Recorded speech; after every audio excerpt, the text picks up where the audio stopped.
কোনো এক শুভাকাঙ্ক্ষী কমেন্ট করেছেন, ৪৫+ মহিলাদের সপ্তাহে কদিন সহবাস পারফেক্ট। ধন্যবাদ সুন্দর একটা কমেন্টস করার জন্য। দেশের এবং প্রবাসের ভাই বোনদের প্রতি সালাম। আসসালামু আলাইকুম। আমি প্রভাষক ডাক্তার রিক্তা পারভীন, হোমিওপ্যাথি এবং আয়ুর্বেদিক চিকিৎসক। চেম্বার সেবা হোমিও কমপ্লেক্স অ্যান্ড সেবা ডিজিটাল ল্যাব, উপজেলা মডেল মসজিদের পূর্ব পাশে, শিমুলিয়া, মাগুরা। কোনো এক শুভাকাঙ্ক্ষী কমেন্ট করেছেন, ৪৫+ মহিলাদের সপ্তাহে কদিন সহবাস পারফেক্ট। ধন্যবাদ সুন্দর একটা কমেন্টস করার জন্য। অনেকেই কিন্তু এই কমেন্টস করে থাকে বা জানতে চায়, পুরুষ মহিলা উভয়ই, যে সপ্তাহে কতদিন সহবাস করা পারফেক্ট। তো আজকে যিনি জানতে চেয়েছেন, ইনি সুন্দর একটা প্রশ্ন এটা, যে আসলে ৪৫ এর পরে গিয়ে আ আ কতবার সহবাস করা যায় সপ্তাহে? তো অনেকেই যে বলে থাকেন যে আমাদের উম আ বিবাহিত মহিলাদের ভালো লাগে, বয়স্ক মহিলাদের ভালো লাগে। তারা একটু সুন্দর করে এই ভিডিওটি ফলো করবেন এবং আমার কথাগুলো একটু ভালো করে শুনবেন। তো আসলে আ সেক্স, সেক্স কিন্তু একটা সুখের একটা বিষয়। হ্যাঁ? তো সেক্স স্বামী-স্ত্রী যখন সেক্সে লিপ্ত হয়, একজন আরেকজনকে সুখ দেয়, আরেকজন সুখ নিয়ে আসে। এটাই কিন্তু হয়। আর এই সুখের মিলনের মাধ্যমেই কিন্তু মধুর দাম্পত্য জীবন কিন্তু হয়। তো এখন বিষয়টি হলো যে সপ্তাহে কতদিন সহবাস করা যায় ৪৫ এর পরে যেয়ে। বিশেষ করে মহিলাদের ৪০ এর পরে যেয়ে কিন্তু অ আ মেনোপজের একটা বয়স চলে আসে, অর্থাৎ মাসিক পুরো বন্ধ হয়ে যাওয়ার একটা বয়স চলে আসে এই সময়। তো কারোর দেখা যায় ৪০ এর পরে গিয়ে ৪৫ এর মধ্যে হয়, কারোর ৫০ এর মধ্যে হয়। তো মেয়েদের বডিতে বিভিন্ন হরমোন থাকে। তো এই সময় হরমোনের বিভিন্ন তারতম্য হয়। যে তারতম্যের কারণেই কিন্তু এই সেক্সুয়াল সমস্যা হয়। তো এই সময় মহিলাদের বডিতে ইস্ট্রোজেন হরমোন কমতে থাকে। তো ইস্ট্রোজেন হরমোন স্বাভাবিক কমে গেলে কি হয়? সেক্সুয়াল কিন্তু অনীহা চলে আসে। পুরুষের শরীরে যেমন সেক্স হরমোন টেস্টোস্টেরন হরমোন কমে গেলে যৌন অক্ষমতা আসে, মহিলাদের ইস্ট্রোজেন হরমোন কমে গেলে যৌন অক্ষমতা আসে।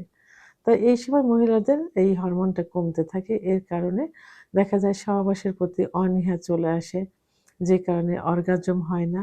অর্গাজম না হলে কামরস আসে না। ফলে জায়গাটা শুকনা থাকে এবং সহবাস করতে গেলে ব্যথা করে জ্বালাপোড়া করে। এটাতে আ স্ত্রীরও যেমন, মহিলাদেরও যেমন খারাপ লাগে, পুরুষেরও কিন্তু খারাপ লাগে। কারণ পুরুষের যদি ওকে জায়গাটা না ভেজে, যোনিপথ না ভেজে, তাহলে কি হবে?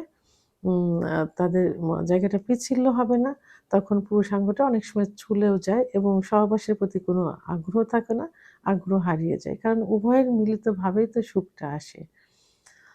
তো এর জন্য মহিলাদের ৪০ এর পরে গিয়ে মহিলাদের আমি বলব এইসব বিভিন্ন কারণে আ তো সহবাসটা তখন এমনিতে একটু কমে যায় বা কমায় দেওয়া ভালো। এটাতে সপ্তাহে ১ থেকে ৩ দিন সহবাস করা যেতে পারে বা করা যায়।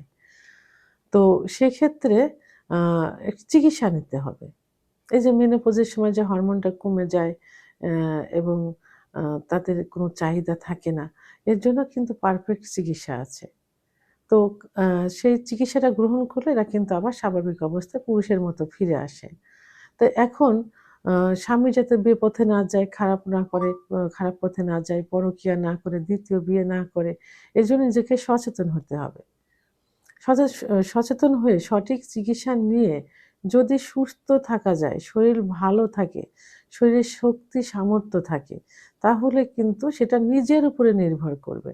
অনেক মহিলার কিন্তু ৪৫-৫০ এর পরেও কিন্তু মনে হয় না যে তার বয়স হয়েছে।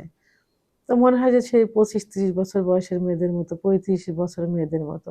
এটা সম্পূর্ণ নিজের উপরে নির্ভর করবে। নিজের বয়সটা কিভাবে ধরে রাখবেন, সেক্সুয়াল লাইফটা কিভাবে ধরে রাখবেন। যদি আপনার শরীর ভালো থাকে, মন ভালো থাকে এবং পর্যাপ্ত ক্যালোরি থাকে, হরমোন থাকে, তাহলে আপনি কিন্তু রেগুলারও কিন্তু সহবাস করতে পারেন। তো সেক্ষেত্রে কি করতে হবে? তো সপ্তাহে পারফেক্ট হলো সপ্তাহে ১ থেকে ৩ দিন সহবাসে মিলিত হওয়া। এরপরেও যদি মিলিত হতে চান বা চায়, তো সেক্ষেত্রে আপনাকে দুধ, ডিম, খেজুর, কাজু বাদাম, মধু, ঘি এবং সিজনালি সবজি, ফলমূল এগুলো পর্যাপ্ত পরিমাণে খেতে হবে। যাদের ডায়াবেটিস আছে তারা ডায়াবেটিস চার্ট ফলো করবেন এবং ডাক্তারের শরণাপন্ন থাকবেন। তো এখন প্রতিবার সহবাসের পূর্বে যদি আপনি ১ গ্লাস দুধ, শরবত, একটা ডিম, কলা খেয়ে নেন, এরপরে সহবাসের পরে যেয়ে যদি আবার এই খাবারগুলো খান, তাহলে যে ঘাটতিটা সেই ঘাটতিটা কিন্তু পূরণ হয়ে গেল। তাহলে আপনি 2nd টাইমে কিন্তু সহবাসে লিপ্ত হতে পারছেন। অর্থাৎ মাসে যদি ১ বার ২ বার অকেশনালি এভাবে রাত্রে ২-৩ বার লিপ্ত হতে চান, তাহলে এই খাবারের চার্টগুলো ফলো করলে সেটাও কিন্তু আপনি করতে পারেন।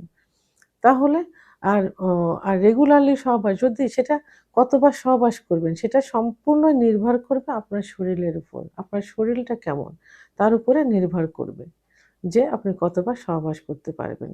আর মেডিকেল সায়েন্স অনুযায়ী নিজেকে ফিট রাখার জন্য, শরীর ভালো রাখার জন্য, কোনো রকম দুর্বলতা না হওয়ার জন্য সপ্তাহে ১ থেকে ৩ বার সহবাস করাই শ্রেষ্ঠ ও বলে মনে করা হয়। তো ভিডিওটি সম্পর্কে যদি কোনো মতামত থেকে থাকে অবশ্যই কমেন্টসের মাধ্যমে জানাবেন। আর ভিডিওটি ভালো লাগলে লাইক, কমেন্ট, সাবস্ক্রাইব করে আমার সঙ্গে থাকুন। আল্লাহ হাফেজ।